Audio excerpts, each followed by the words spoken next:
This is ChangeMakers with Katie Goar, finding the right solutions for the affordable housing community. Today's changemaker is Scott Bader, who has spent more than 40 years in real estate, and now he's leading the Door County Housing Partnership to tackle some of the community's biggest housing challenges. Under his leadership, the organization has created permanent affordable housing specifically for the local workforce and helping families put down roots and strengthen the community's future. Scott, welcome to the Changemakers podcast. Thank you. Thank you for having me here. I have a series of things that I want to talk with you about today. Specifically, we want to talk about Door County, but before we get into that, it's an honor to have you here. You've got nearly 4 decades in real estate, and I would be remiss if I didn't first start to ask you about some of that prior to Door County experience. So could you share how that evolution happened and then what brought you into your current role? Well, I started in 85, obviously, and I was primarily, Door County is vacation area for the most part. They call it the Cape Cod of the Midwest. We call Cape Cod the Door County of the East. So my primary job when I first started was just selling second homes or vacation homes. That transformed, things went on. I ended up buying a company out and everything. We bought another office down in the big city of Sturgeon Bay, 9,000 people. And then I ended up selling it. And then kind of it's progressed into selling more, in addition, a lot of primary residences as well. Our market went crazy. We always had a bit of a shortage with workforce housing. And Sturgeon Bay, which was a city, like I said, of just under 10,000, you could always buy an affordable house there, $50,000, $60,000. That started to change when the market really started to pick up in 2018, 2019. People started buying those up then for vacation rentals. And then 2020, things just went crazy. The market I'd never seen before. And prior to that, maybe 2010, they started doing some studies about where people that live here and work here, where they're supposed to live, because we were running out of that. And they were going to do the third or fourth study, which I was involved with. And I complained that we don't need another study. We know what the problem is. We need workforce housing. And I made the mistake of saying that to my friend Mariah Good, who said, well, we just started this partnership called Door County Housing Partnership. This was, 2021, and they started it in 2019, and we would love to have you on the board. So I met with them and everything went through the whole thing. And next thing I know, I'm president. But I'd be remiss in letting you say that under my leadership, all this has happened. It's Mariah, it's Jim Honig. There's a whole bunch of other people that started this great partnership. Some of them aren't on the board anymore, but we keep going forward. And I could not do it without everybody else. It's not just me by any means. Mm-hmm. So Door County, how big is it? Tell us a little bit about the county itself, where you are, how many people. You mentioned Sturgeon Bay. What else about Door County? Well, we're, like I said, we're primarily second homes, especially in northern Door County. So our populations they're not big. In the summer they are, but not year round by any means. Or people don't live here year round as much as it's a second home for a lot of people. Mm-hmm. We have got more miles of shoreline than any other county in the nation, I believe. We've got Lake Michigan on one side. We've got Green Bay on the other. We've got several islands out there. It's a gorgeous place. I moved up here from Central Illinois in 83 for one summer, and I haven't left. But it's a beautiful place. It's a lot of people have found out about it now, and especially during COVID, and that has really driven our workforce housing crisis to even higher levels. Mm-hmm. So being a kind of a tourist destination, second home market, and your mission then is to increase workforce housing and affordable housing. How are you guys going about that? What types of initiatives are you doing? And how are you tackling that problem?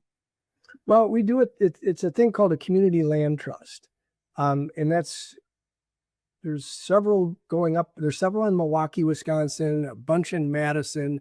There's a bunch in Minnesota, and throughout the country now. Georgia's got some. I think New York is getting some. And what it is we buy the land or we get the land donated to us, and we retain ownership to the land. So there's a 99-year lease that go, and in that lease, there's all documents that say, I'm just going to do average formulas and things like this. The person that's going to buy it can only make X amount of dollars. Once you buy it, appreciation can only go up 1% a year, roughly.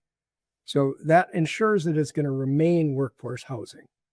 Because, I can get a really affordable house, but then I could turn around and sell it and make a big profit. Well, then it's no longer workforce housing.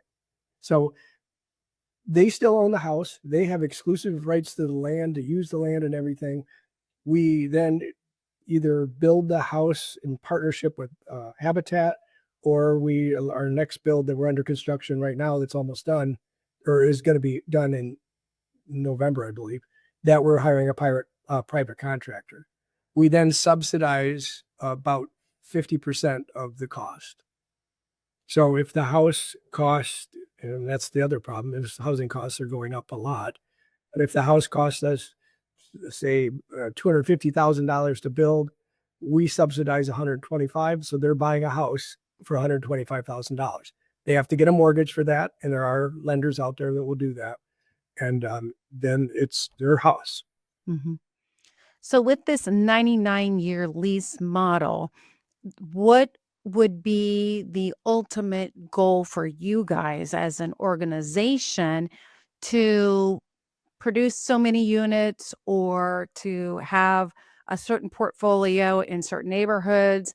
Like, how are you using that particular model as far as your long-term strategic goals? Well, we would like to have as many of these houses as possible. And this is not affordable housing. And we just had a house dedication, and it was great to have 3 of the news networks from Green Bay there that we could actually show people what these houses were. They're nice houses. They're small, but they're really nice, $300,000 houses roughly. But our goal is to just keep as many of those as we possibly can. Unfortunately, our model right now is we need to have sewer and water at the curb. And there's only 2 places in Door County. One is Sister Bay, the other is Sturgeon Bay, that actually has that. That's so we can keep it affordable. This will be our best year ever with 3 houses, I believe, possibly a 4th, but it is slow going because it's all, we apply for grants, we do fundraising constantly. And without that, we don't have a steady stream of income, I guess, without going out and doing the ask and everything. Mm-hmm. So what do you hear when you go out to your donor base or you go out to places that you're applying for grants? Do you hear, um, you know, that, like, are you hearing like, okay, we'd love to help you, but ... Or how are you piecing all those together when you go out and start applying for this grants or start trying to solicit donors? Well, one of the main things from our manufacturing base, they're the ones that really need this too. And they're like, building 1 house or 2 houses a year is not going to fix the problem. And the response is, you're right. It's not. We need more money. And if it takes 1 house at a time, so be it. But we prefer that we could be building a lot more per year. The other is that they don't want to, one of the objections was they didn't want to you take away from Habitat for Humanity, which that's completely false because their buyer does not meet our income requirements. Our buyer does not meet their income requirements. So we actually work together, and we have actually given land to the local Habitat chapter here, and they've built one of their houses on our land. So again, that will remain workforce housing forever, but it's a Habitat house. Mm-hmm. And when you say that your buyers don't meet their criteria, explain some about who your types of buyers, your ideal buyer is. Um, I guess it would be a nurse, maybe even a teacher, even somebody that works in the trades. Our most recent house, she's a service industry worker, and he works for the garbage company up here.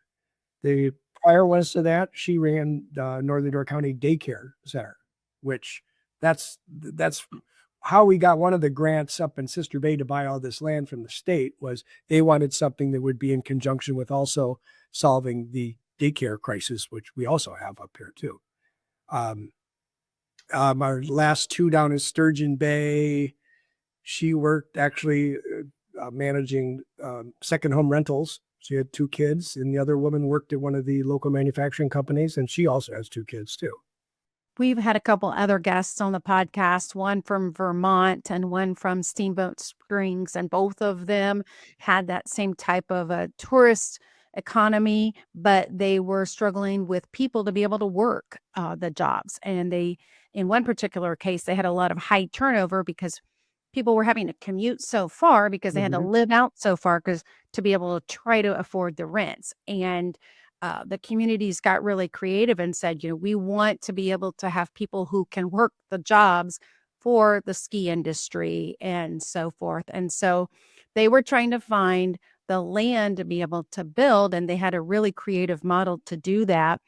I see some parallels with what you're describing too, and what's happening in the community.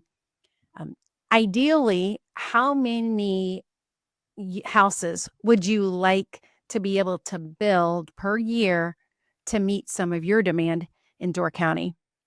Well, it's not going to be just us for sure, because that would take a lot more. But I mean, ideally, it'd be 10 a year. Yeah. But Okay. that's difficult on several fronts. One, getting the builders. The last two houses we did, Habitat did not have any builds for them, their houses. So their volunteer builders built our houses for us. We had to pay for all the materials and everything, but we had free labor basically. And that was amazing. But we can't do that with 10 houses a year. I mean, Yeah. we've looked into prefabs, we've looked into modular homes and things like that. And it's just, it certainly appears the best way to do it is the way we're doing it. But unfortunately, that takes a while though. Who are your primary donors? Are they private individuals or are they companies or are they just locals or are they national? Without going too far into the secrets of the of the nonprofit world. Yeah, well, there's a lot of nonprofits up here, so it's no secret. Okay. There's some real major donors.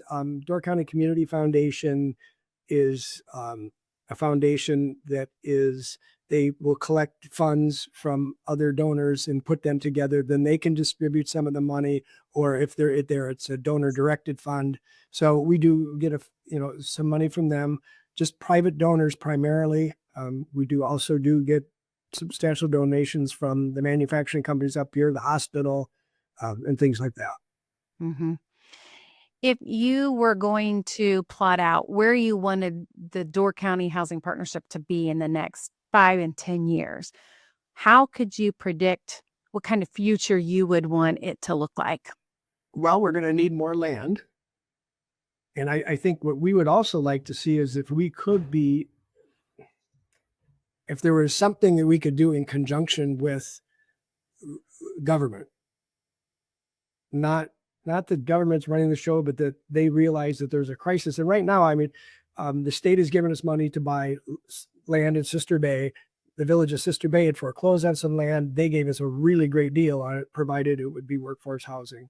The city of Sturgeon Bay has given us some ones that the county of Door County is giving us some land from tax sales too, as well. But we've got, let's see, 5 lots left in Sister Bay and another 4, I think, 5 in Sturgeon Bay. So that's only 10. And we're going to need more land. I mean, plain and simple. Mhm.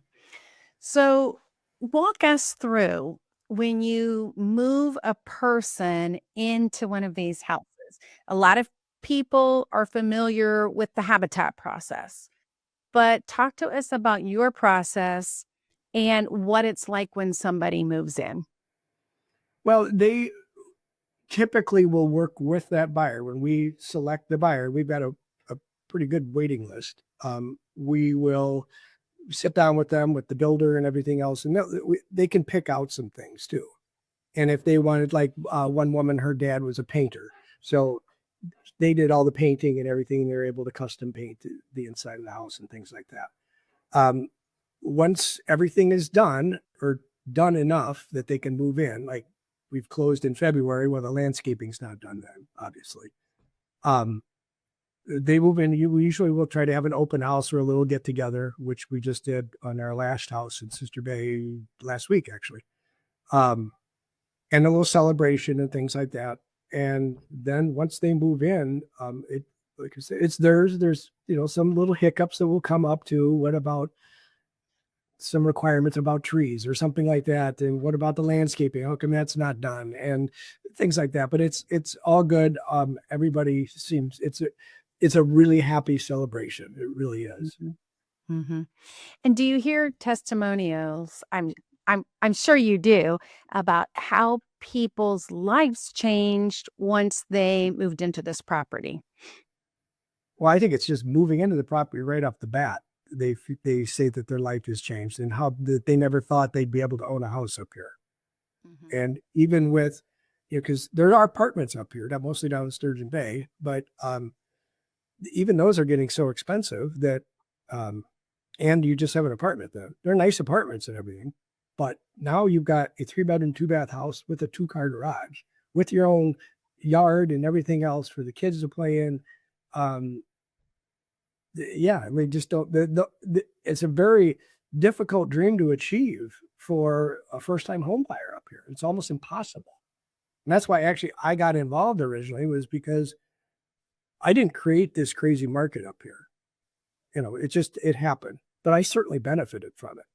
Mhm. And that's when we started getting involved. And I'm like, I don't know that I really want to get involved with another nonprofit, because it does take a lot of time. And my wife Heidi said, I think you really should do this, because we've certainly benefited from this crazy market. And she was right, as she usually is. When one of life's lessons, you're like, you've already realized that life lesson. Excellent job. So, talk to me about the team that you have helping you do this. You mentioned them in the beginning, that there were several people in your board that were helping you along the way. Describe what kind of team you have there to help you. We have got a former county planner. We've got an active attorney. We've got a retired attorney. Um, got a banker. We've got an innkeeper. We've got a developer of low-income housing. We have a retired banker. And we had Jim Honig, who was one of the founding members. He was a pastor. A very good blend of people from a bunch of professions doing what you're doing, taking your expertise and your lessons learned, like we said, and trying to create solutions. Do you think your model, being this partnership and this 99-year lease model, do you think this is something that other communities could adopt and move forward? Oh, they already are, 100%. And we adopted it from, and I would have to ask Mariah about that. She's got all the historical information up here. But yes, it's really going full force now. You're going to hear a lot more about community land trusts, or CLTs. And is there something that you guys wish, looking back on your history now, that you would have incorporated or maybe done differently when you first were starting out?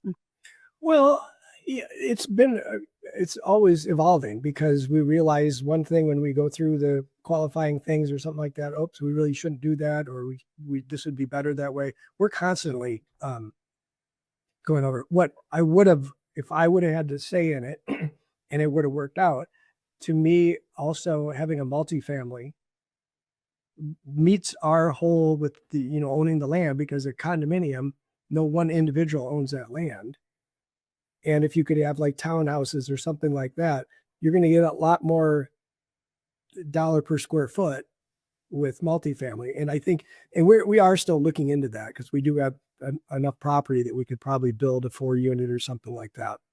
And multifamily is interesting because it exposes itself a little bit to changing the dynamics in the community, unless you can definitely point to other pieces. But there's also, like you mentioned, a great maximizing impact to what you're doing. And it's a really good use of the natural resources, the land, quite frankly, too. Um, Previously, we've talked with somebody from the Raleigh Land Bank in Raleigh, North Carolina, and their market has really, really changed in the last 8 to 10 years as well. So it seems that you're creating a solution for these markets that are rapidly changing if you can get in front of some of this dynamic. Is that kind of a fair strategy to think about when communities are saying, do we need to do this? Is that something that they should incorporate on assessing whether this model is good for them? Yes. Yes. And I think most of the places I've seen, and it's not just vacation areas, but that's, Naples, you mentioned Steamboat Springs, they've all got those problems. And I actually heard, it wasn't on your podcast, it was a local podcast here, that's a woman from Steamboat Springs. It was probably the same woman, that she was comparing Steamboat Springs to Door County, and it was a really fair assessment. But yeah, I think they should all look into that, because now, okay, you're from a big city. I was from Peoria, Illinois, which 100,000 people. Caterpillar was the main driver there. Plenty of housing. Never was a shortage, never an issue, but you never had people coming there trying to buy second homes or anything like that that would take away those houses, where we do, and I think a lot of other resort areas do as well. It has been a pleasure having you here, Scott, and really bringing a new community and the dynamics and how you guys are trying to solve some of that housing crisis up there. So we appreciate the time and what you're doing. So we trust that you'll start having the 10s and the 20s that you'll be able to build here over the next few years. So good luck, Scott, to you and your team. Well, thank you, Katie, and thanks for shining the spotlight on this too, for all you do. Appreciate that. Thanks for listening to ChangeMakers with Katie Goar. To find out more about Katie, go to quadel.com. That's QUADEL.com. This has been a production of Forbes Books Radio.